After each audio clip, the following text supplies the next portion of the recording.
자, 이번 이야기는 시청자 커버님께서 찾아와 주셨습니다. 커버님이야 뭐 이야기 워낙 깔끔하게 섬뜩하게 잘 해주시는 분이라서 믿고 듣는 분이죠. 바로 만나보도록 할게요. 안녕하십니까. 아유, 커버님 안녕하세요. 네, 오늘도 잘생기셨습니다. 저 이제 브로맨스 그만하려고요. 아쉽습니다. 먼저 근데, 짚으셨기 때문에 그죠. 뭐 감당하셔야죠. 불을 붙이고 뭐 한 건 전데, 근데 사실상 거기에 빠진 것도 잘못이죠. 이렇게 또. 예, 그것도 저는 잘못이라고 생각을 하고요. 예, 아무튼 커버님의 마음, 제 마음 언젠가 다음 생에는 꼭 만나기를 빌어봅니다. 네. 잘 여며두겠습니다요.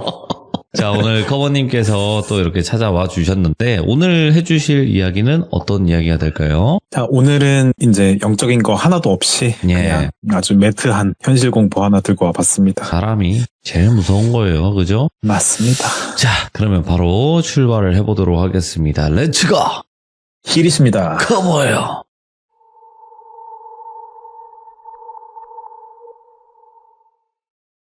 자, 오늘 얘기는 제가 오랜만에 그 BJ 관련된 현실 공포 얘기를 하나 들고 왔어요. 인터넷 방송 하시는 분들, 예, 맞습니다. 오늘 주인공 친구는 저도 BJ였었는데 제가 하던 플랫폼은 아닌데 저랑 같은 그 방송 소속사에서 있었던 분인데 플랫폼은 다른 데서 하는 그런 역캠 친구 얘기 하나 들은 게 있어서 풀어보게 됐습니다. 역캠만 있으신 것 같아요, 주변에. 적당해야 되는데 도를 넘어섰기 때문에 한번 말씀드렸습니다. 네. 예. 어쩌다 듣다 보니 이제 여자분들이 좀 있는데 남자 이야기도 좀 잘 구해보겠습니다. 아니에요. 이거 보니까 여성분들과만 친분이 있는 것 같습니다. 예. 아이고, 또 유언비어가 오늘 좀 많으신 것 같은데 네, 일단 얘기해보면요. 그 주인공 이름은 일단 가명이고 지현이라고 할게요. 지현이는 20대 역캠이라고만 일단 간단하게 소개를 드리고요. 제가 방금 소속사에 있다고 말씀드리긴 했지만 그 당시에 이 친구가 저처럼 저는 전업으로 그때 인터넷 방송을 했었는데 근데 이 친구는 전업으로 인터넷 방송하던 친구는 아니었고 9to6로 이제 일반 회사를 다니고 퇴근하고 저녁에 방송을 부업처럼 이렇게 하는 친구였습니다.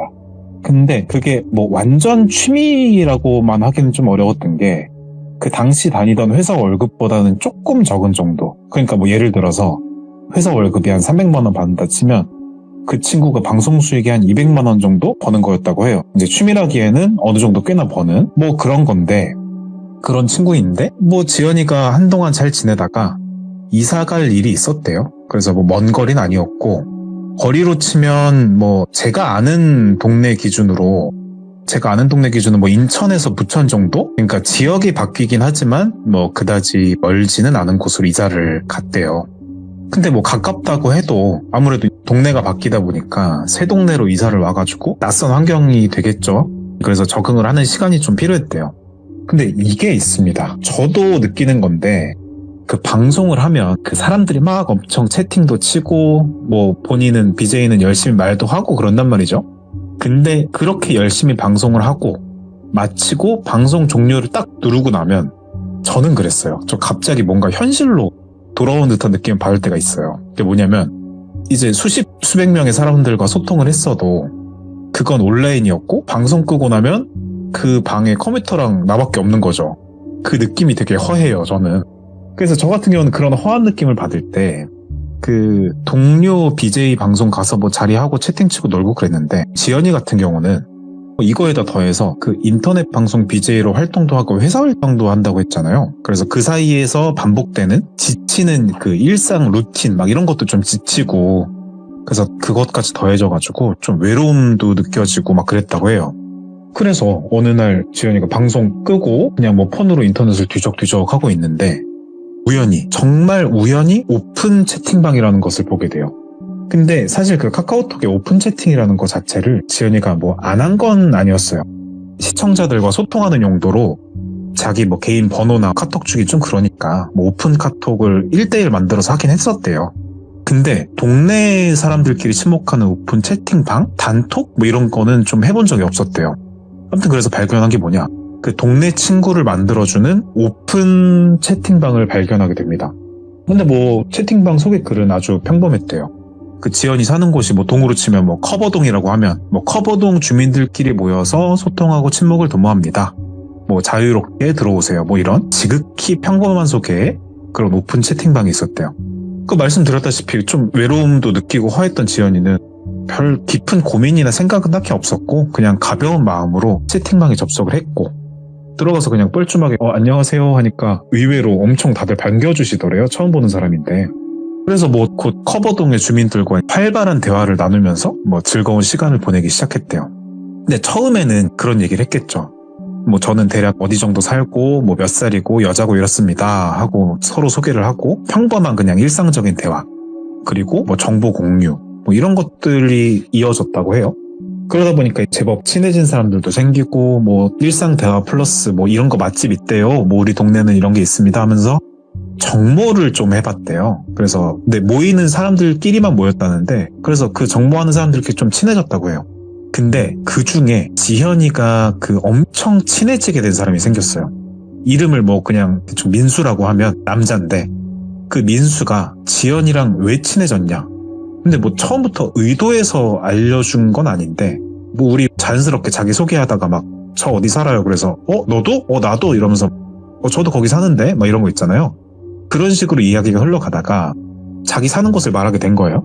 그러니까 지현이가 민수한테 저 커버동에 뭐 돌비 아파트 살아요. 뭐 이런 식으로 얘기를 했더니 민수가 뭐야 커버동 돌비 아파트 저도요. 이렇게 된 거예요.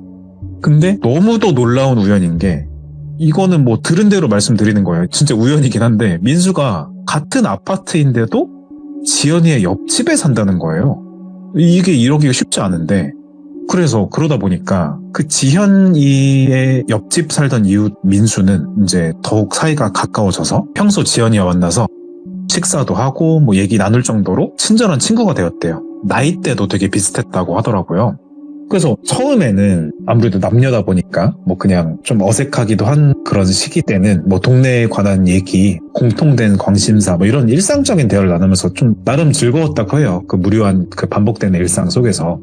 근데 시간이 지나면서 조금 지연이가 민수한테 불편함을 느꼈다고 해요. 왜냐? 그 질문이 조금 구체적이고 개인적인 부분으로 좀 깊어지기 시작하는 거예요, 이게. 예. 근데 이게 참 애매한 게 뭐 남녀 관계다 보니까 친해지면 물어볼 수도 있지만 지연이 입장에서는 조금 불편했대요. 아무래도 방송을 하는 사람이기도 하고 다수를 익명의 사람들 만나기도 하고 하니까 약간 좀 불편했나 봐요. 그래서 뭐 예를 들어서 지연 씨는 평소에 방송 끝나고 집에서 뭘 하세요? 이런 질문을 했다고 치면 근데 어떻게 보면 이게 일상적인 질문이잖아요. 이런 거는.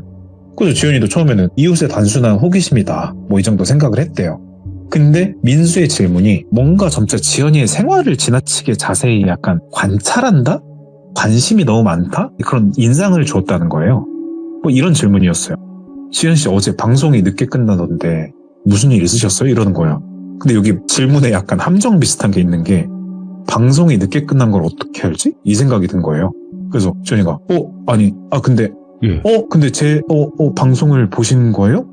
근데 언제 끝나는지 어떻게 하시는 건지 뭐 이러면서 당황을 했더니 자기도 그 플랫폼 가입이 되어 있었는데 퇴근하고 인터넷 방송하는 건 공개했었대요.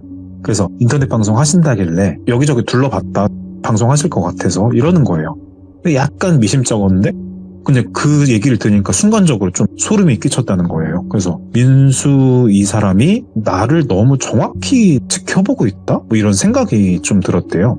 근데 이게 지금 우리가 시참에서 들으니까 날이 서 있는데 네. 일반적인 대화에서 들어보면 일각에서는 뭐 들으시는 분들 중에서는 아니 뭐 보다 보면 발견할 수도 있지 뭐 다 우연일 수도 있지라고 생각하실 수 있는데 지연이가 하던 방송 플랫폼이 우리가 흔히 아는 뭐 아프리카 뭐 지금 수빈가 그렇죠? 그리고 뭐 치지직 유튜버 이렇게 막 메이저한 방송이 아니었대요. 뭐 약간 그렇다고 막 뭐 이상한 거 하는 음지 방송 이런 게 아니고 그냥 좀 속된 말로 하면은 학고라고 하나요? 표준어가 뭐죠? 하여튼 그 약간 덜 유명한 그런 플랫폼에서 했던 거예요. 그래가지고 그거를 맞춰가지고 좀 놀랬다고 해요. 그런 일이 있었고 그 정도 마음 상태를 가지고 있었고 그리고 이야기상 여기서 새로운 인물이 또 하나 등장을 해요. 이 사람은 여자고요. 이름은 뭐 수연이라고 할게요. 수연이. 주인공 지연이, 남성분 민수, 그리고 여기 지금 등장한 사람 수연이에요. 수연이는 지현이의 완전 가까운 측근이자 지인이었어요. 수연이가 지연이가 다니는 회사, 그러니까 그 소속사 회사 말고 진짜 다니는 9시에 출근하는 그 회사에서 지연이와 같은 시기에 입사를 해가지고 친해진 친구였어요. 근데 이 친구가 되게 그 모난 데가 없습니다. 성격이 되게 막 늘 밝고 친절하고 심지어 업무 능력까지 뛰어나가지고 뭐 회사 내적으로나 외적으로나 뭐 신뢰받는 그런 사람이었어요. 예. 근데 이제 지연이가 수연이랑 특별히 친하다 보니까 수연이의 그 약간 속마음 이야기, 비밀 이야기 이런 것도 좀 서로 여자애들끼리 알고 그랬더래요. 그러니까 들어보니까 수연이한테는 좀 남모를 아픈 그런 게 있었다고 해요. 어린 시절에 아버지가 일찍 돌아가셨는데 수연이가 그래서 외동으로 자라서 형제 자매도 없이 외톨이로 자라면서 좀 주변으로부터 무시와 외면을 받은 적이 많았었나 봐요. 그래서 수연이가 털어놓기로는 누가 자기한테 친절을 베풀거나 가까워지면 쉽게 마음을 주는 그런 성향이 생겼다고 해요. 특히 지현이가 처음부터 자신한테 잘 대해주고 또 믿어주고 살갑게 해준 덕분에 수연이도 지현이를 특별히 소중한 존재로 여겼다고 합니다. 그래서 친한 친구다 보니까 방송에 몇 번 제가 언급했고 여러분들도 아시겠지만 그 방송에 매니저라는 거 있잖아요. 그거를 설정을 하는 게 있는데 뭐 플랫폼마다 조금씩 다른데 어쨌건 역할은 똑같죠. 그래서 방송 매니저도 봐주고 했다고 하나 봐요. 하여튼 그래서 앞선 그 민수 상황에서 좀 약간 불편함, 불안감보다 불편함이겠죠. 그런 걸 좀 느낀 지현이가 그 회사 동료이자 방송도 도와주는 거죠. 그 매니저인 수연이에게 이 상황을 털어놨어요. 뭐 이런 일이 있었는데 좀 난 불편하다. 이걸 좀 잘 거절할지도 모르겠고 그렇다고 선 넘진 않는데 내가 예민한 걸까? 이렇게 좀 애매한 마음을 털어놨대요. 수연이가 그걸 쭉 듣더니 근데 그 사람 너한테 관심 있어서 그럴 수도 있긴 한데 뭐 아무튼 조심해야겠다. 요즘 뭐 세상이 어떤데 조심해야 된다. 옆집 산다며 그러면서 약간 지연이를 되게 걱정해주는 말투로 얘기를 했대요. 그래서 지연이는 민수에 대해서 좀 그렇게 내가 오버하는 건가? 과하게 생각하는 건가? 애매하게 생각하고 있다가 나름 믿음직하고 자기가 의지하는 친구인 수연이가 그렇게 말하니까 좀 확신이 섰대요. 아, 이 민수라는 사람이 좀 선이 넘은 것 같다. 그래서 수연이는 그 민수와의 접촉을 좀 피하라고 그 정도 조언을 했다고 합니다. 그래서 며칠 후에 지연이는 현관문 앞에서 좀 선 넘는 걸 발견해요. 그 포스트잇 하나가 붙여있는 걸 발견했다고 하는데 포스트잇에는 뭐 짧은 메시지가 쓰여 있었는데 딱 한 문장이었대요. 근데 이 문장을 제가 정확하게 기억을 해서 말해준 게 아니고 약간 자기 기억에 의존해서 말해준 거라서 실제로 좀 다를 수 있는데 대충 골자니랬어요. 항상 곁에서 지켜보고 있어요. 뭐 이런 식의 본다 이런 식의 얘기를 협박까지는 아니고 되게 좋은 어조로 존댓말로 써놨대요. 그래서 이걸 본 지연이가 소름이 좀 끼치면서 무서워가지고 막 뭐 민수씨 막 이렇게 찾아간 것도 아니고 그냥 바로 모른 척하고 그 경찰에 신고를 했대요.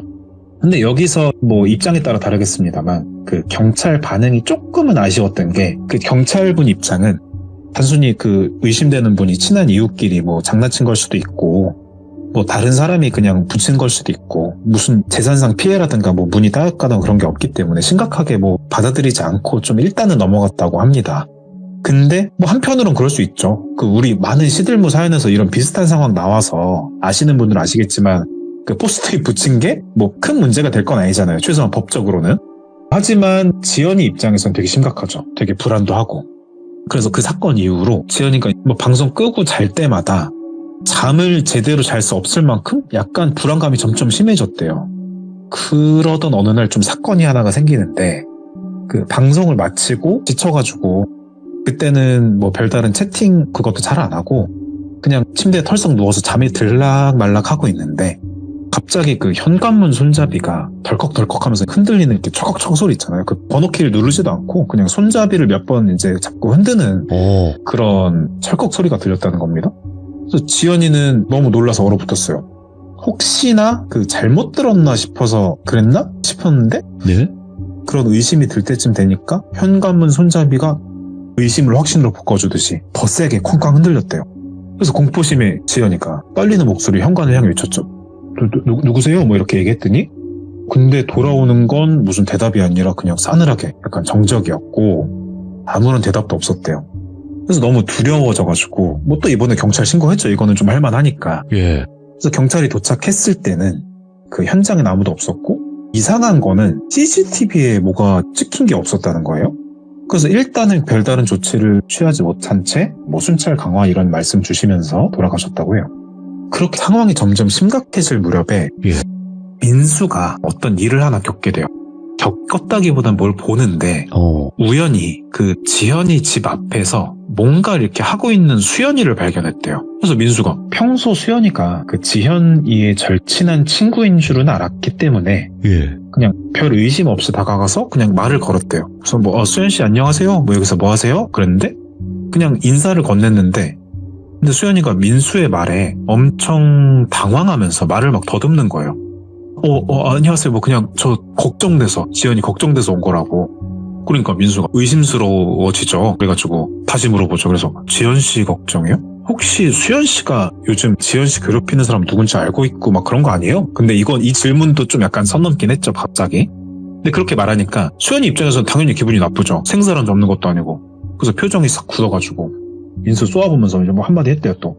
민수 씨야말로, 지연이한테 뭐 이렇게 관심 가지고 지켜본다고 그러고 뭐 나쁜 의도 있는 거 아니냐고 이러면서 막 둘이 언성이 점점 높아진 거예요. 투닥거리면서. 그래서 그날을 기점으로 그 민수와 수연이 사이에 심각한 갈등이 좀 있었다고 해요. 그래서 좀 서로 안 좋게 된 게 민수는 그 동네 아까 말했던 그 오픈 채팅방 그 사람들한테 그 수연이라는 친구가 그 방에 있진 않았지만 그냥 말한 거죠. 지연이 친구 누가 있는데 걔가 요즘에 지연이 괴롭히는 것 같다고. 그래서 지연이를 자주 만나는 그 친구 수연이에 대해서 이상한 소문을 좀 퍼뜨렸고 수연이 역시 민수가 계속 수상하다고 느껴가지고 지연이한테 뭐 스토킹이니 뭐니 하면서 계속 주의를 줬다고 해요. 네. 이제 두 사람의 어떻게 보면 친해진 두 사람인데 지연이 입장에서는 그 두 사람 사이의 갈등 속에서 이제는 누구를 믿어야 될지 혹은 이걸 어떻게 중재해야 될지 모르는 좀 혼란스러운 상태가 됐어요, 지연이는. 근데 민수도 조금 불편하긴 한데 근데 수연이도 민수 씨가 와서 한 얘기를 들어보니까 그 상황에서 뭐 의심이 안 가는 건 또 아니잖아요. 그래가지고 근데 뭐 확실한 물증이 있는 건 아니지만 근데 심증으로는 지금 둘 다 충분한 상황이잖아요. 그래서 결국 일단은 좀 두렵기도 하고 너무 혼란스럽고 마음이 힘들어가지고 지연이는 모든 상황을 끝내려고 일단은 동네 그 오픈 채팅방에서 뭐 일이 있어서 못하게 됐다 하면서 나왔고 이제 그렇게 방 나가고 나니까 며칠 지나고 보니까 한동안은 그 수연이도 민수도 별 말이 없었더래요. 근데 그러고 나서 일상에서 작은 변화가 하나 생겼다면 점점 방송에서 채팅으로 그 어그로라고 하죠. 관심을 끄는 그런 시청자가 하나가 생겼대요. 예. 자꾸 얼굴 평가, 외모 평가를 한다거나 비꼰다거나 이러면서 막 욕을 하고 그런 건 아닌데 약간 돌려서 비아냥거리듯이 그런 뉘앙스의 말을 자꾸 하는 거슬리는 시청자가 좀 생겨서 신경이 쓰였대요. 제가 말씀드릴 때 수연이가 그 방송 매니저라고 했는데 그거를 같이 채팅을 치면서 그 시청자한테 뭐라 막 하다가 나중에 그 계정 때문에 지현이가 너무 스트레스를 받으니까 그 계정을 매니저 권한으로 차단을 해버렸대요. 그러면서 수연이가 하는 말이 이거 민수 그 사람인 것 같다고. 네 방송 찾아보고 본다고 하지 않았었냐고 전에. 그러니까 이거 완전 인연을 끊어야 된다고 그 사람이랑. 막 소름 끼친다 막 이랬대요. 그래가지고 그런가 이러고 있는데 이제 좀 결정적인 사건이 하나 발생하면서 이 두 사람 사이의 갈등이 이제 끝나게 되는데 그러던 어느 날 여느 때처럼 6시 퇴근하고 지연이는 집으로 왔죠. 피곤한 몸을 이끌고. 그래서 현관문을 그냥 띠띠띠 누르고 들어갔는데 바로 그때 기다렸다는 듯이 들어가자마자 민수한테 메시지가 나온 거예요. 그 내용이 뭐냐 했더니 지연씨 지금 위험하니까 빨리 집 밖으로 나오라고. 그래서 당황해가지고 뭐야 하고 있는데 그 순간에 아주 그 익숙한 목소리가 집 안에서 들려요. 지연아 나야. 걱정돼서 왔어. 그래서 지연이가 순간 안도하는 마음 반, 놀란 마음 반으로 안방 문을 열어봤대요. 그 목소리는 수연이었고 근데 수연이가 평소랑 좀 약간 다른 느낌인 거예요. 그래가지고 약간 기이한 뭐에 홀린 듯한 미소를 지으면서 약간 충얼충얼한대요. 그래서 가까이 가서 수연아 하니까 이제 둘뿐이라고. 민수도 없고 내가 너 지켜보고 있었다고. 내가 너 제일 이해해준 사람이 아니냐고. 진짜 조심해야 된다고 너.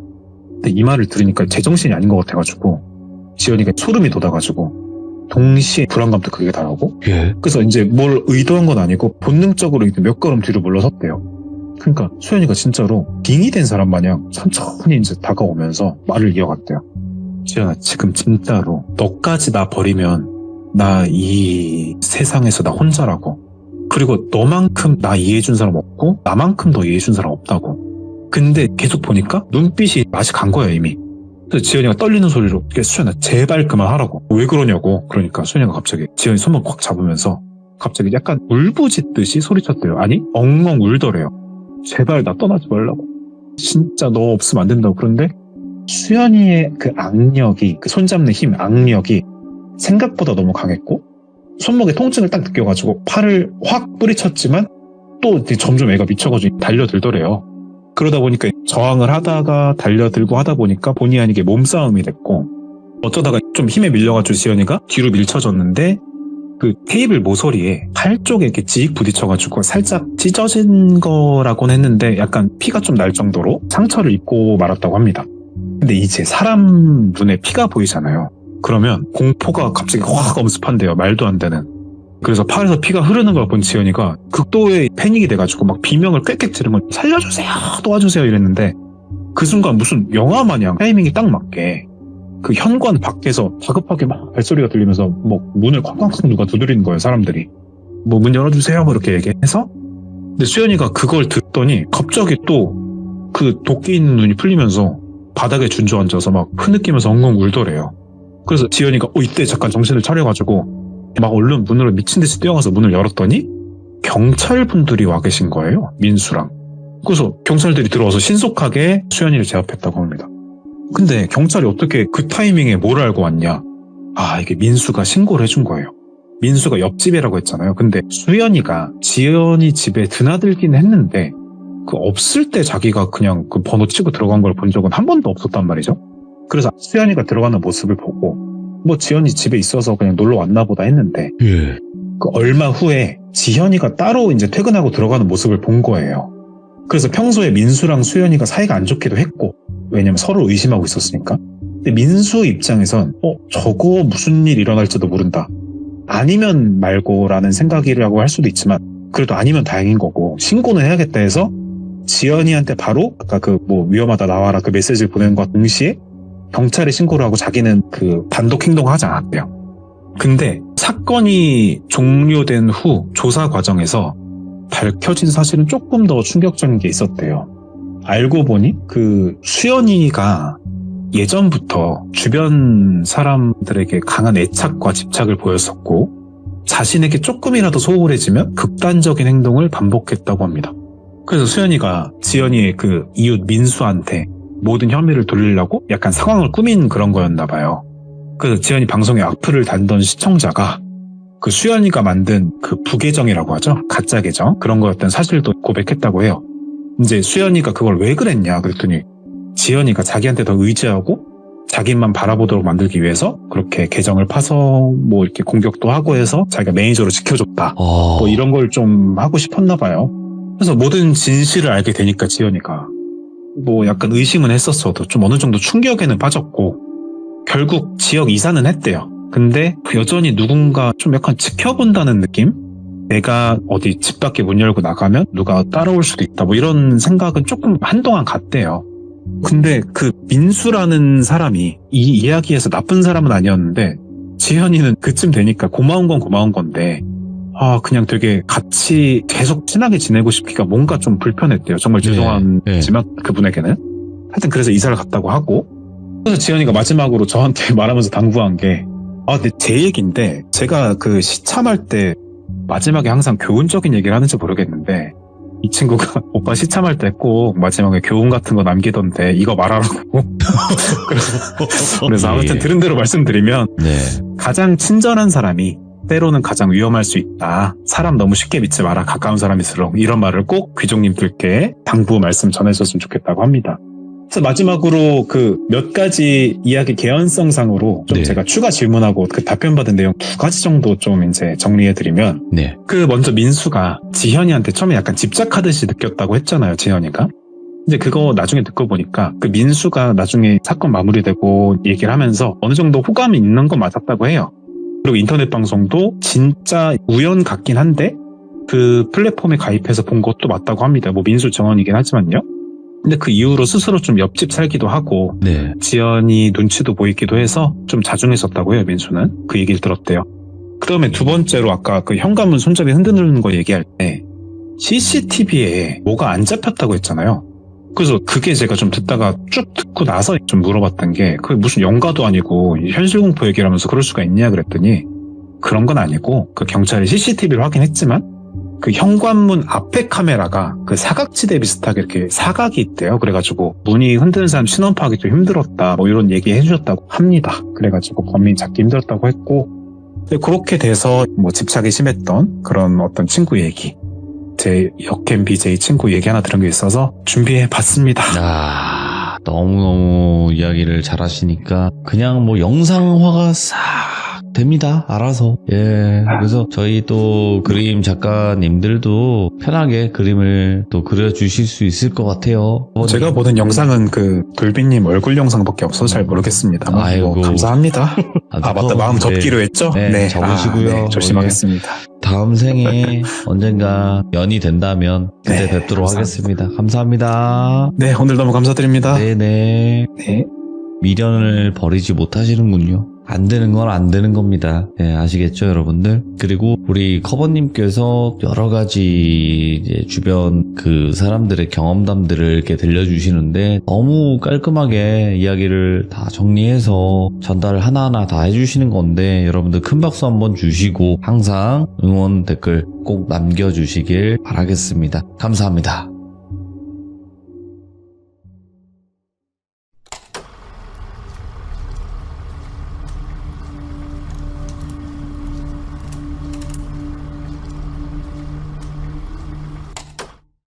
자, 이번 이야기는 시청자 커버님께서 찾아와 주셨습니다. 커버님 아시잖아요. 빨리 이야기를 들어보도록 할게요. 안녕하십니까. 커버님. 안녕하세요. 왜 이렇게 네. 오랜만인 것 같은지 모르겠네요. 굉장히 오랜만에 뵙는 것 같습니다. 네. 돌비님, 근데 오랜만에 뵈도 얼굴이, 아니다. 이제 이런 말 안 하려고요. 자꾸 칭찬드리니까 저를 내치셔가지고 말을 좀 아끼겠습니다, 이제. 저는 이게 가까이 다가올수록 좀 밀어내는 그런 성향이라서. 그래서 이제 저도 좀 밀당이란 걸 좀 요즘 젊은 친구들 하길래 해보려고 합니다. 계속 밀리시면 됩니다. 네. 당기실 필요는 없고 계속 밀리시면 될 것 같고요. 자, 그러면 알겠습니다. 오늘 커버님께서 해주실 이야기가 있으실 텐데 바로 한번 출발을 해볼 거거든요. 네, 알겠습니다. 네, 그래서 어쨌든 오늘 커버님의 섬뜩한 이야기 바로 만나보도록 하겠습니다. 렛츠고! 기리십니다. 커버예요.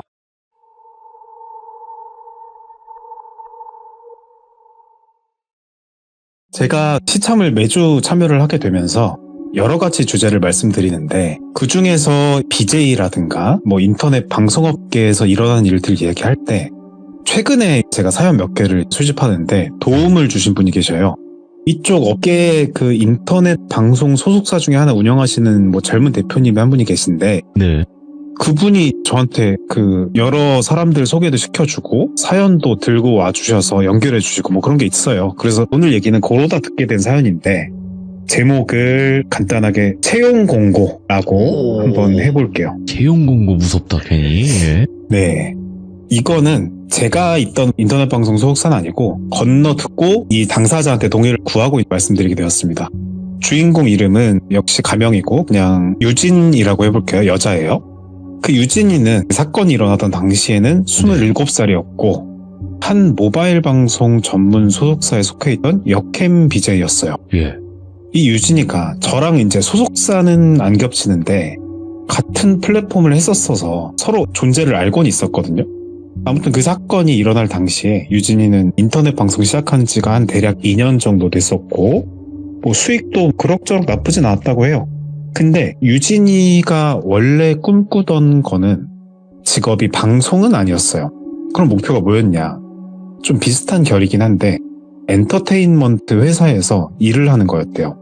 이게 뭐 저도 그렇지만 방송이라는 것이 잘하면 큰 수익을 낼 수는 있어도 이 직업이 다른 측면에서 그러니까 직업 안정성이라는 측면에서 봤을 때 되게 안정적인 직업이냐? 그런 측면에서 보면 좀 불안한 게 있긴 하거든요. 그래서 유진이도 그런 마음에 방송도 물론 재미있고 좋지만 좀 안정적으로 직장을 다니고 싶어 했대요. 네. 그래서 낮에는 방송 안 하니까 회사 취직을 준비하면서 밤에는 방송을 하고 뭐 그러고 있던 친구였어요. 그러던 어느 날, 그날도 뭐 유진이는 낮에 쉬면서 인터넷에서 관심 있는 분야의 채용 공고들을 쭉 둘러보고 뭐 자기 이력서도 수정하고 그러면서 시간을 보내고 있었대요. 그러던 중에 아주 좀 독특한 채용 공고를 하나 발견합니다. 그게 뭐였냐? 블라인드 채용 공고였다고 해요. 다들 아시겠지만 여기서 블라인드 채용 공고 먼저 간단하게만 말씀드리면 뭐 예. 지원자의 학력, 나이, 성별, 뭐 이름, 사진까지도 이런 개인 정보를 전부 비공개로 하고 오직 실력이나 그 사람 포트폴리오만으로 평가하는 채용 방식이래요. 근데 이게 뭐 그 회사 방침마다 다르겠지만 중요한 거는 여러 가지 우리가 개인 정보 많이 보는 거를 많이 안 본다 뭐 이런 내용이고요. 아무튼 그래서 유진이는 보고선 블라인드? 뭔가 좀 특이하기도 해서 뭐 눌러봤는데 보니까 이게 인터넷 방송 엔터테인먼트였고 말 그대로 블라인드로 채용하겠다. 딴 건 보지 않겠다 해서 유진이는 일을 구할 때 자기가 BJ 활동을 하고 있다는 사실을 회사가 알면 괜히 좀 편견을 가질까봐 걱정하고 있었던 게 있는데 마침 뭐 블라인드니까 딱 좋은 기회다 생각하고 바로 지원을 해봤다고 해요. 근데 놀랍게도 그 이력서를 보내고 얼마 되지 않아서 바로 연락이 오더래요. 면접을 보러 오라고 그런 연락이 온 거죠. 그래서 유진이는 오 블라인드 채용이라서 그런가 그냥 바로 부르네? 라고 생각을 하고 설레는 마음으로 약속을 잡고 면접장에 갔습니다. 근데 보통 우리가 면접을 본다라고 한다면 지원자들이 의자에 쫙 일렬로 앉아있고 예. 앞에 마주보고 면접관이 한 3분에서 5분 이렇게 앉아 계시는 것을 생각하잖아요. 근데 면접관은 딱 한 분이 계셨고 나이는 한 30대 후반쯤으로 되게 젊어 보이는 남자였다고 합니다. 뭐 면접 분위기는 전체적으로 되게 편안했고 그 남자분 면접관도 되게 뭐 친절했다고 해요. 근데 조금 특이했던 거는 그 유진이가 본인이 방송한다고 이야기를 한 적이 없는데 면접관이 유진이한테 혹시 방송이나 뭐 BJ 활동 이런 거 하신 적 있나요? 라고 대뜸 먼저 질문했다고 해요. 꼭 유진이 입장에서는 순간 당황은 하긴 하죠. 뭐 블라인드 채용이니까 당연히 몰랐을 거라고 생각했으니까요. 그래서 이걸 어떻게 알고 있나 싶었죠. 근데 뭐 방송을 한다는 것 자체가 잘못된 일, 그러니까 뭐 어떤 회사에 취직할 때 결격 사유다 그런 것도 아니고 그래서 유진이는 뭐 방송 사실 뭐 숨기지 않고 솔직하게 얘기했죠. 뭐 인터넷 방송도 이렇게 합니다. 일단 지금 하고 있고 다른 일도 옛날에 해봤어요. 그랬더니 그러니까 오히려 면접관이 야 좋은 경험이네요. 그럼 앞으로 저희 회사에서 콘텐츠 기획 쪽에 잘 활용할 수 있겠어요. 이러면서 긍정적인 그 시그널 반응을 보였다고 해요. 그러니까 유진이는 그날 면접이 너무 잘 풀린 것 같아가지고 좋은 마음에 집에 돌아갔죠. 이제 며칠 뒤 예상대로 정말 다행히도 합격했다는 연락이 왔고 유진이는 뭐 항상 모든 사람이 회사가 100% 마음에 든 곳은 없겠습니다만 그래도 어느 정도 꿈에 그리던 엔터테인먼트 회사의 직원으로 입사를 하게 되었다는 게 되게 기뻤대요.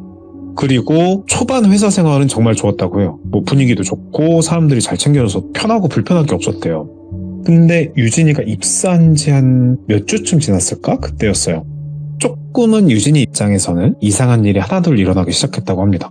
유진이가 방송을 하고 나면 그 다음날 회사에서 동료들이 꼭 유진이가 방송에서만 말한 것 그런 것들을 알고 있는 거예요. 그래서 뭐 방송에서 뭘 입었는지 뭐 했는지 뭐 이렇게 알고 있다는 듯이 이렇게 말을 넌지시 건네더랍니다. 처음에는 유진이도 동료들이 방송을 보나 싶어서 그냥 뭐 대충 웃으면서 맡겼지만 그런 일들이 비일비재하다 보니까 조금 섬뜩한 기분이 들었대요. 그래서 뭐 동료들이 그럴 때마다 표정은 웃었지만 속으로는 매번 당황을 했다고 해요. 근데 유진이 입장에서는 이게 좀 예민한 걸 수도 있지만 유진이 입장에서는 그 회사 생활과 방송을 완전히 분리를 좀 하고 싶었대요. 그래서 그런 질문을 처음 받는 날은 이걸 어떻게 해야 되나 걱정돼서 좀 잠도 설치기도 하고 뭐 그랬다고 해요. 그래서 뭐 이렇게 웃으면서 이런 얘기를 계속 했는데 계속 불안한 마음을 가지고 있을 때 그때 유진이가 개인적으로 본인이 느낀 게 동료들의 표정이 뭐 이상하게 웃고는 있지만 뭔가 다 알고 있다는 듯한 그 미묘한 느낌의 미소? 그런 거를 느꼈다고 해요. 그러다가 직원들이 선 넘은 적은 없는데 그래도 이런 질문이 쌓이다 보니까 어느 날 어떤 방송에서 이런 옷 입었었는데 뭐 이런 옷이 좀 되게 파격적이더라고요. 뭐 이런 얘기를 한번 어떤 직원이 생각 없이 했는데 예. 별 의도는 없었던 것 같다고 해요. 근데 되게 표정도 그렇고 이렇게 상세하게 디테일하게 얘기를 하니까 되게 불편함을 느꼈다고 해요. 유진이 입장에서는 그게 뭔가 비웃는 듯 하면서도 음흉하다고 느꼈고, 그래서 그 얘기를 계기로 불안하고 불편한 마음에 회사에 들어가서 처음 면접 봤던 그 면접관이자 30대 후반의 남자, 그 사람이 팀장이었는데 직급이, 그분께 찾아가서 뭐 이 사실을 말했대요. 그러니까 팀장님이 조금 당황하면서 말하더랍니다. 유진 씨 그 방송하는 거 저한테 얘기해 주셨는데 그걸 누군가 보는 것 같네요. 참 불편하시면 제가 한번 직원들한테 말은 해놓을게요. 이렇게 되게 친절하게 좀 안심시키듯이 말을 해주셨대요. 그러니까 예. 그래도 면접도 보셨고 하니까 내적 친밀감도 있고 해서 좀 안심이 되더래요. 근데 딱 그 안심이 됐을 때가 또 하필이면 또 안 좋은 사건이 또 하나가 터졌는데, 그날 밤에 뭐 유진이가 어느 연대처럼 정규 방송을 켰는데, 아니 방송을 시작하니까 익숙하지 않은 닉네임의 시청자가 들어와서 이상한 채팅을 보내기 시작하는 거예요. 내용은 이랬어요. 유진 씨, 회사에서 힘들지 않으세요? 이러다가 방송 그만두고 회사 생활만 하는 건 어때요? 이러다가 좀 치명타인 말이 하나 있었는데, 그렇게 방송까지 하면서 욕심부리면 결국 둘 다 잃어버릴 텐데, 특히 이 말이 좀 섬뜩했대요. 다 잃어버린다고? 순간 너무 놀랐고, 그래서 그 시청자가 그냥 바로 퇴장 처리를 했대요. 근데 강퇴를 해도 계속 다른 계정으로 들어가가지고 비슷한 말을 반복하더랍니다. 그래가지고 유진이 그날 이후로 뭔가 누군가, 알 수 없는 누군가 자기를 좀 지켜보고 있다는 생각에 좀 많이 불안했어요. 그렇게 좀 꺼림칙한 생활을 하던 와중에 어느 날 유진이가 뭐 야근을 하게 되었대요. 야근이 아예 없는 건 아니었는데 자주 하진 않았는데 그날은 뭐 어떻게 야근을 했대요. 그리고 일을 하다가 시계를 보니까 밤 10시가 다 돼가고 있었고, 뭐 10시니까 창밖은 이미 완전 어두웠겠죠? 그래서 뭐 불빛이라고는 컴퓨터 화면 불빛, 그리고 작은 그 스탠드, 책상 위에 스탠드 불빛, 이런 것만 희미하게 사무실을 밝히고 있는 상황이었고, 그러면서 업무를 보고 키보드 탁탁 치면서 그냥 일을 하고 있는데 갑자기 화면이 이제 픽 나가는 거예요, 컴퓨터가. 그래서 순간 유진이가 든 첫 번째 생각은 이거 저장 안 했는데, 이 생각이 먼저 들었고, 무슨 일인지 몰라가지고 순간 멍해졌다고 해요. 근데 좀 주변을 보니까 사무실에 컴퓨터뿐만 아니라 뭐 전등이나 뭐 이 모든 전기 쓰는 것들이 동시에 꺼지면서 정적이 흐르고 있던 거예요. 그걸 보니까 일단 정전이 일어났구나 하면서 정전이겠거니 일단 하고 있었대요. 그래서 유진이가 자리에 일어나서 주위를 둘러봤는데 사무실 전체가 암흑으로 잠겨 있었죠. 너무 깜깜하더래요. 그게 한 치 앞도 안 보일 정도로 깜깜해가지고, 빛이라고는 뭐 창밖에 거리 가로등 뭐 이런 느낌의 불빛 정도만 흐릿하게 보였대요. 근데 그때 유진이가 뭔가 좀 이상하다고 느끼기 시작합니다. 아닐 수도 있지만 보통 정전이면 다른 주변 건물이나 거리도 이제 꺼져 있을 수 있는 건데, 네. 창밖을 보니까 다른 데들은 다 멀쩡한 거예요. 건물들은 불이 켜져 있던 거예요. 근데 물론 이게 뭐 어떤 전기 문제로 유진이 회사만 그럴 수도 있겠죠. 하지만 밤이고 이제 혼자이고 해서 그런지 순간 유진이의 등에 뭔지 식은땀 누르면서 좀 불길한 느낌도 들고 뭐 그랬대요. 그러니까 일단은 불을 켜야 되니까. 근데 일단 그게 있대요. 당황하면은 뭐 두꺼비 집이라고 하나요? 뭐 이렇게 그런 게 그 빌딩인 어디인지 모르고 그러니까 일단은 그 휴대폰을 찾아가지고 급한 대로 손전등 그 기능 있잖아요. 그걸 켰다고 해요. 약간 밝아지긴 했는데 그 사무실에 파티션들이 있을 것이고 그 사이에 복도가 있을 텐데 그 복도 끝까지는 빛이 닿지는 않았대요. 그러니까 폰을 켰더라도 그 지근거리, 그러니까 가까운 거리만 좀 위치 파악이 되고 대부분의 공간은 여전히 좀 어둠이 깔려 있는 거죠. 근데 그런 상황에서 숨을 죽이고 이렇게 차분차분하게 앞을 좀 밝히고 있는데 문득 그 복도 저쪽 끝에서 뭔가가 이제 스르륵 하고 움직이는 이제 소리 같은 게 들렸다고 해요. 근데 그 소리가 되게 작긴 했지만 그 고요한 사무실에서는 조용하니까 선명하게 이제 귀에 들려올 정도? 그 정도의 소리였어요. 뭐 심장이 뛰기도 하고 너무 쫄려서 그런지 이제 호흡까지 좀 약간 불편한 느낌이 들었대요. 그래서 진짜 용기를 100배 냈다는데 두려운 마음에 조심스럽게 복도를 비추면서 누구세요? 누구 계세요? 라고 작게 물었대요. 근데 뭐 대답은 없었고, 근데 오히려 스치는 듯한 소리는 더 가까운 곳에서 들려오기 시작했다고 해요. 그 스르륵 소리가 어떤 느낌이냐면 마치 누군가 양탄자 같은데 발끝으로 살금살금 밟으면서 다가오는 듯한 약간 되게 조용하게 조심스러운 그런 느낌이었다고 해요. 그러니까 생각을 해보면 계속 안 보이는데 소리만 들리니까 나중에 좀 약간 힘이 빠지는 느낌이 들었대요, 다리 쪽에. 그래서 숨이 턱 막혀가지고 이제 자기도 모르게 좀 떨리는 손으로 휴대폰 그 불빛을 천천히 비추면서 한 발짝씩 뒤로 물러섰죠. 근데 뒤로 차근차근 걸어가는데 뒷걸음질을 치는데 갑자기 예상치도 못하게 등 뒤에서 욕심 부리니까 힘들지 않아? 이러고 누군가 약간 낮게 속삭이는 듯한 목소리가 들렸대요. 근데 이게 너무 가까운 거리에서 들려가지고 목 뒤로 약간 무슨 숨결 같은 것도 환각인지 모르겠는데 느꼈대요. 그래서 와 그러면서 소리를 지를 것 같은데 소리는 못 질렀고 그냥 숨을 너무 놀랐을 때 이렇게 하는 거 있잖아요. 약간 그런 느낌으로 휙 돌아봤는데 아무도 없었어요. 그냥 분명 그 목덜미에 느껴지는 숨결 비슷한 것도 있었는데 없는 거예요. 그냥 차갑고 어두운 공기만 느껴지고 이젠 안 되겠다. 인젠 이건 아니야. 그래서 유진이 너무 무서워가지고 휴대폰 꽉 쥔 채로 그냥 사무실 문 쪽으로 뛰어나갔다고 해요. 야. 근데 나가는 동안에도 마치 누군가 계속 자기 뒤를 천천히 따라오는 것 같은 느낌이 들어서 그 뒤를 차마 돌아보지도 못했다고 해요. 자, 그래가지고 사무실 문을 열고 복도 밖으로 나왔는데 그래서 계단으로 막 내려갔대요. 근데 나왔는데 마치 아무 일도 없었다는 듯이 이게 주변 다른 층이 그러니까 아까 전에 다른 데 불 들어와 있다고 한 거는 건물 밖에 다른 빌딩이라든가 가로등이었는데 지금 얘기는 같은 건물이에요, 이번에. 다른 층은 멀쩡하게 불이 켜져 있고 나와서 보니까 건물 경비실이나 로비 뭐 이런 데도 아무 문제 없이 그냥 불 잘 켜져 있더래요. 그러니까 오로지 그 자기가 있던 층만 전기가 나갔다는 걸 깨닫게 된 거죠. 제가 그 설명을 확실히 못 드린 게 있는데 우리가 보통 회사라고 하면 어떤 빌딩의 회사라고 생각하는데 방송 엔터테인먼트 회사 같은 경우는 보통 지하에 위치해 있거나 아니면 그 전체 어떤 빌딩 중에 한 층이나 두 층을 점유하고 있습니다. 그래서 그 빌딩이라는 게 전체가 회사 건물은 아니고 그 제가 몇 층인지까지는 못 들었는데 하여튼 몇 층을 점유하고 있었던 거예요. 그러니까 다른 층은 다른 회사나 뭐 가게가 있는 거죠. 하여튼 그래서 이쯤 되니까 이제 자기도 모르게 눈물이 조금 찔끔 나오더래요. 그래서 두려운 마음 억지로 참고 다리는 좀 떨리고 그래서 급히 건물 빠져나와서 택시 잡아 타고 집으로 돌아갔다고 해요. 이제 택시가 안전한데 그 안전한 택시 안에서도 따라온 게 아닐까 이런 불안에 떨 정도로 진짜 정신적 충격이 컸다고 해요. 아무튼 그렇게 어떻게 두려운 밤이 지났고 다음날 유진이가 출근을 했을까요? 다음날 출근은 했어요. 이게 출근 어떻게 하셨냐고. 그러니까 너무 무섭고 찜찜했는데 이게 출근을 안 해버리면 이게 오히려 좀 이상한 분위기를 느끼는 것 속에서 자기가 더 이상하게 보일까봐 억지로 되게 용기를 내서 출근한 거였다고 해요. 그리고 바로 다이렉트로 팀장님한테 다시 찾아갑니다. 가서 이제 전날 겪은 일을 말했대요. 근데 이 팀장님 반응이 조금은 묘했던 게 팀장은 당황했다? 아니 그 당황했다기보다는 좀 어색한 듯이 미묘한 웃음을 지으면서 어제 아시잖아요. 그 야근한 직원은 유진 씨밖에 없었는데 좀 되게 이상하네요 라고 말했대요. 누가 있을 리가 없다는 거죠.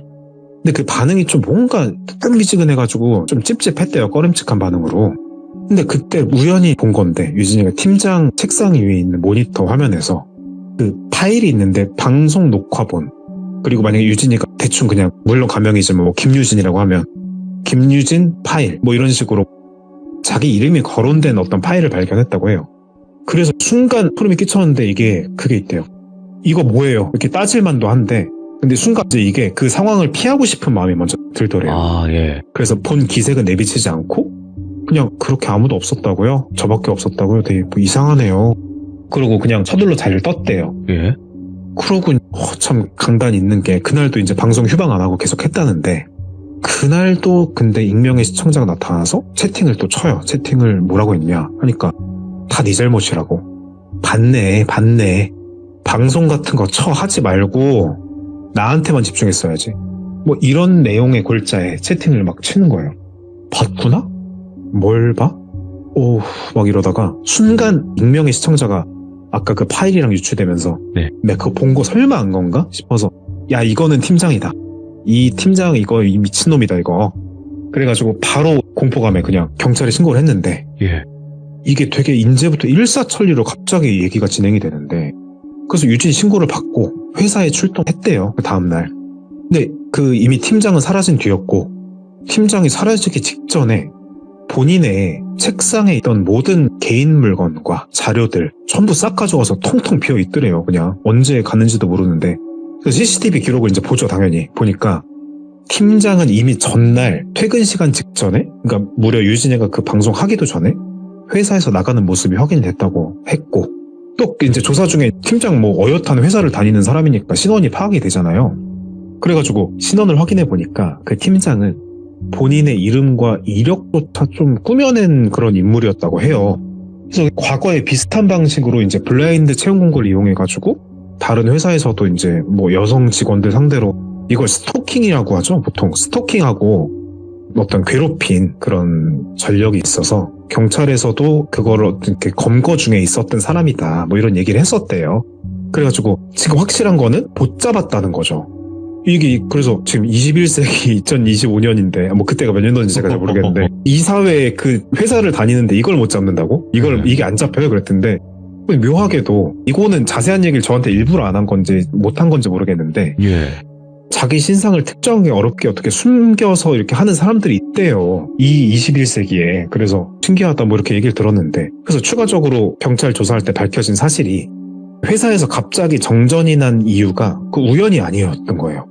이제 회사에서 어떤 뭐 층별로 그 무슨 철로 된 판문 같은 게 있다는데 제가 이게 정확히 묘사가 어려운 게 뭔지를 몰라가지고 거기 열면은 방별로 이렇게 딸깍딸깍 돌리는 게 있대요. 두꺼비 집처럼 전체가 아니고 그래서 그거를 일부러 내린 거를 파악이 됐대요. 그래서 그거 있는 대로 가는 사람이 찍혔는데 그거 팀장인 것 같다 그 사람. 얼굴이 특정되진 않았지만 정황상 그 사람인 것 같죠. 그래서 그 확실한 증거로는 채택은 안 됐지만 어떤 그런 정황도 있었고 그래서 일단 그 팀장이 잠적하고 난 뒤에 유진이는 일단 경찰 보호를 잠시 받긴 했었다고 해요. 왜냐하면 이 단순한 사건 이상으로 이 사람이 워낙 위험한 인물이라는 것이 밝혀져서 경찰 쪽에서 먼저 신변보호를 권고를 했대요. 유진이한테. 그래서 유진이가 그런 권고를 받고 좀 보호를 받는 시간을 보냈는데 얼마 후에 집 근처에서 그 익숙한 뭐 그림자, 약간 인기척 이런 것도 몇 차례 있었고 이제 이게 있어가지고 안 되겠다. 그래서 유진이는 뭐 회사도 방송도 모두 그만두고 아예 타 지역 지방으로 이사까지 가게 됐다고 해요. 근데 이사를 지방으로 갔는데 그 간 이후에도 여전히 뭐 밤마다 뭐 누군가 인기척이 느껴진다고 하네요. 그래서 불 끄지 않고 생활하는 버릇이 좀 생겼대요. 그 정전 트라우마일까 뭐 그런지 모르겠는데 근데 이게 유진이가 예민한 걸 수도 있는데 그 지방으로 이사 갔을 때 그 후로 딱 2번 정도 낯선 번호로 모르는 번호죠. 전화가 왔었다고 해요. 받으면 뭐 말도 없었고 이 부분에 대해서는 뭐 경찰에 신고했는데도 그 전화가 이제 발신 쪽이 뭐 공중전화다 뭐 이런 식으로 해서 좀 그것도 뭐 안 됐다고 해요 결국에는. 근데 후일담이 이렇긴 한데 근데 유진이 자신도 이 부분에 대해서는 자신을 따라서 지방까지 그 사람이 왔을 가능성에 대해서는 희박할 거라고 생각하고 뭐 이렇게 확신하고 있진 않아요. 본인도 그렇게 생각해요. 유진이도. 아마 그 스스로 뭐 심리적인 트라우마 뭐 이런 게 너무 강해서 그 인기척 같은 환청을 느낀 걸지도 모른다고 본인도 생각하고 있고 우연히 걸려온 전화는 뭐 다들 한 번씩 있으니까 자기가 예민해서 좀 그런 거라고 좀 스스로 생각을 좀 정리를 했다고 해요. 일단 이야기는 여기까지인데 제가 이제 이야기를 듣고 저는 보통 받아 적는 편이거든요. 그래가지고 대담을 하고 받아 적는데 제가 여기서 좀 3가지 정도 추가 인터뷰로 좀 이제 이 부분은 뭐예요? 이렇게 물어본 게 있어가지고 그거 좀 말씀드리면서 마칠 건데 근데 그러면 우선 먼저 블라인드 채용이라고 했는데 근데 어떻게 팀장은 유진이에 대해서 그렇게 잘 알고 있었냐 그거 먼저 물어봤더니 회사가 블라인드 채용이라고 했지만 사실 지원자 이력서와 함께 등록된 그 포트폴리오를 냈다고 하는데 그거 좀 파악이 된 게 있고 특히 개인 SNS 계정 통해서 이제 정보를 많이 좀 수집을 했었다고 하더라고요. 근데 이거는 뭐 조사 과정에서 알게 된 거라고 하고 아니 그래서 그러면 이어서 2번째로 그 직원들 그 유진이 네가 그 좀 불편하게 시선을 느꼈던 그 직원들은 뭐 공범이야? 아니면 뭐 진짜 우연히 안 거냐라는 물음을 했어요. 그래서 결론부터 말씀드리면 직원들은 공범이 아니에요. 그 팀장의 내박까지는 전혀 몰랐어요. 근데 알고 보니까 유진이가 모르는 사이에 그 이미 회사 내부 메신저에다가 그 유진이 방송 링크나 뭐 어떤 그 클립이라고 하죠. 짧은 영상 그런 걸 은근히 좀 돌린 거예요. 팀장이. 그래서 직원들은 뭐 당연히 모르니까 유진 씨가 이런 거 하는구나. 그래서 가벼운 마음으로 직원들도 찾아본 거고 유진이한테 의도 없이 이야기를 한 거지만 뭐 유진이한테는 이게 점점 스트레스고 좀 불안하긴 했겠죠. 그래서 유진이가 좀 이제 사건이 흐르고 진정되고 보니까 이상한 게 또 있었어요. 나중에 유진이가 생각해본 내용이라는데 세 번째예요. 팀장과 면담할 때 조금 이상한 게 있었던 거죠. 근데 결과론적인 거지만 예를 들면 아까 그 익명의 시청자가 욕심부리면 둘 다 잃는다라고 한 말과 비슷한 표현을 면담 도중에 팀장도 그 유진이한테 했다는 거예요. 팀장은 웃으면서 회사랑 방송 둘 다 하면 힘들 텐데 욕심부리지 말고 하나만 집중하는 것도 좋을 것 같다. 뭐 이런 얘기를 한 적이 있었다는 겁니다. 그때는 이제 단순 조언이라고 좀 생각은 했는데 뭐 물론 방금 말씀드렸지만 결과론적인 얘기지만 나중에 채팅창을 복귀하고 그 말들을 곱씹고 나서야 이거 팀장님이 쓴 말인가? 뭐 이런 느낌이 들어서 좀 소름 끼치는 후일담도 있었다고 합니다.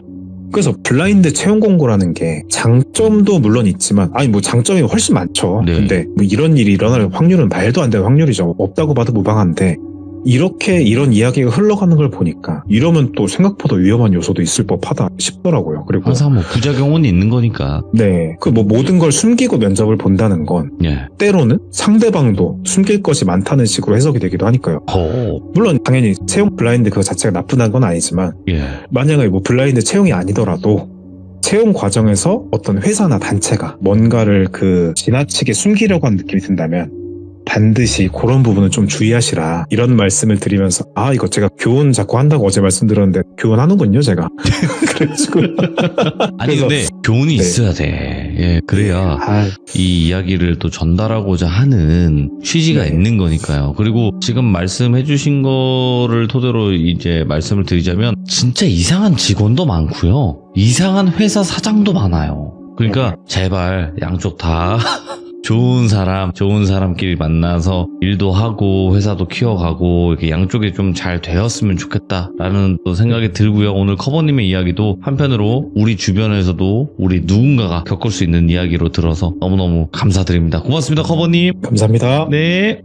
근데 진짜로 여러분들도 잘 아시겠지만 이 회사라는 공간이 돈을 벌려고 오시는 거고 누군가는 내 회사를 키우려고 사람을 쓰는 거고 이제 이런 방식인 거잖아요. 회사 자체가. 근데 정말 이렇게 안 맞고 이상한 사람들이 있어요. 서로 간에. 양쪽 다. 근데 잘 모르죠. 내가 이상하다라는 걸 잘 인지를 못하니까 대부분의 사람들은. 근데 좀 잘 맞는 분들끼리 만나서 아무 일 없이 열심히 양쪽 다 번창해 나가는 그런 모습을 보고 싶은데 그러면 아마 현실공포 이야기라든지 뭐 이런 쪽이 잘 안 나오겠죠. 커버님께서도 말씀하셨듯이 그런 부분을 항상 조심하시길 바라겠습니다. 감사합니다.